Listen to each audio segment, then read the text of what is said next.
लोकसभा शिरूर मतदारसंघातील खासदार जे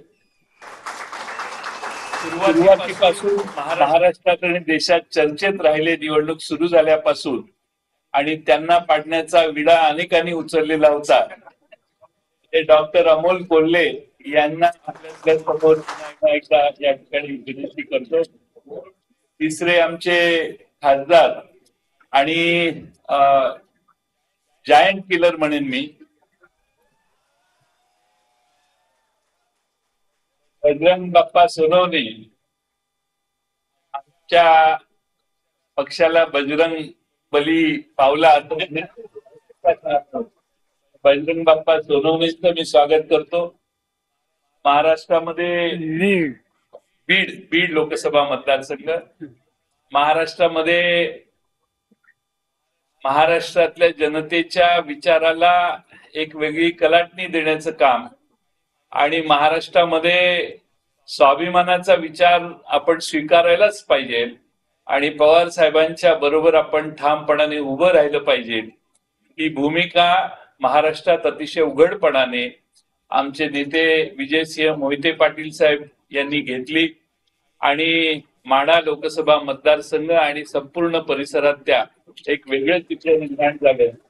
ते धैर्यशील मोहिते पाटील हे आज तिथे खासदार म्हणून निवडून आलेले आहेत, त्यांचंही मी स्वागत करतो. त्याचबरोबर भिवंडी लोकसभा मतदारसंघ शेवटी आम्हाला मिळाला.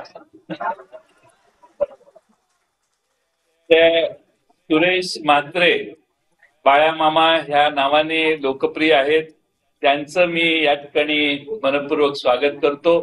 त्यांना फार मोठा विजय मिळालाय कारण त्यांच्या मतदारसंघातील तुतारी आणि पिपाणी याची गल्लत झालेली आहे, त्यामुळं मोठ्या मताधिक्यानं ते खरं म्हणजे विजयी झालेले आहेत.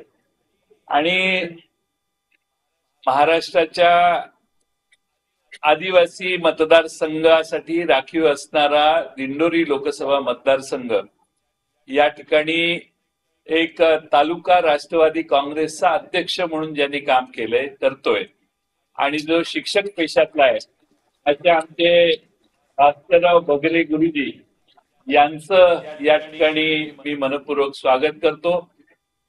दिंडोरीकरांचे आणि नाशिककरांचे आभार मानले पाहिजेत की साधेपणाला त्यांनी जास्त मार्क दिले आणि सामान्य माणसाच्या हृदयापर्यंत सहजगत्या पोहोचू शकणारा हा आमचा राष्ट्रवादी काँग्रेसचा पवार साहेबांच्यावर निष्ठा ठेवून काम करणारा नेता आज त्या ठिकाणी लोकसभेत गेला.